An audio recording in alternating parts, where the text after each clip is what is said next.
Hi, my name is Megan and I'm a former University of Kentucky gymnast, and then I went on to pursue my master's in sports psychology, and now I provide tools and strategies to gymnasts and athletes all over to help them overcome their mental obstacles. To start overcoming a fear, you gotta find out what is it that you're afraid of and why are you afraid of it.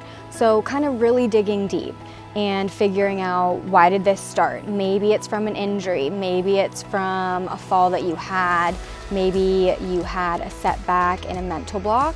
So once we figure out that why, then we can kind of tackle the right strategy and figure out what's working best for you to work through that. And then taking steps back. So if we're on the high beam and we just can't go for it on the high beam, then let's go back to the floor. Let's go all the way back to the floor and take slow steps and feel confident at that step before you move to the next step. And always what I say to my athletes is, it's gonna be ultimately figuring out what works best for you. So what works for your teammate next to you, it might not work for you. So we have to figure out what's gonna be the perfect piece to the missing puzzle. Frustration, of course, in the sport of gymnastics, and then of course on balance beam, is just inevitable. It's gonna happen. It's a really hard sport and beam is extremely tough. So it's something that we can't really avoid. So learning the tools to help us get through that is something really important.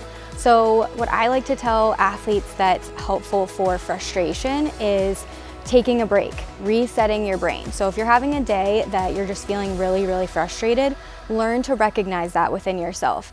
Go take a break, whether that's getting a drink of water, running to the restroom real quick, and just taking that moment to be able to reset. Then when you come back, I always challenge them to think about, okay, what is the last time that I did this really great? And what helped me do it really great? So that way that's the current thought in your brain instead of the frustrating thoughts that are currently happening. So consistent confidence is tricky because in gymnastics, it's something that could go wrong in the blink of an eye. So, and we always tend to focus on those mistakes. Something that can be really helpful is journaling and kind of keeping track of your progress and writing down words and feelings that you felt throughout your progress.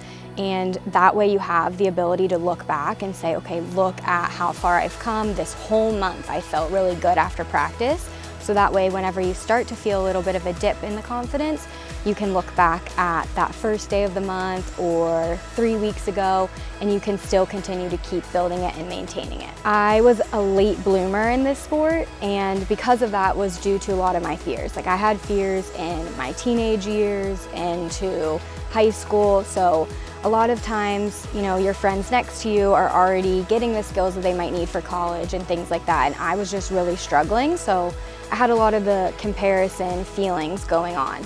And what ultimately helped me is learning the mental strategies that was going to be best for me. So things like focusing on my own path and realizing that if I'm focusing on the person next to me, that she already did her handspring layout on the high beam and I still can't go for it on the low beam, that's not helpful for me to eventually get it.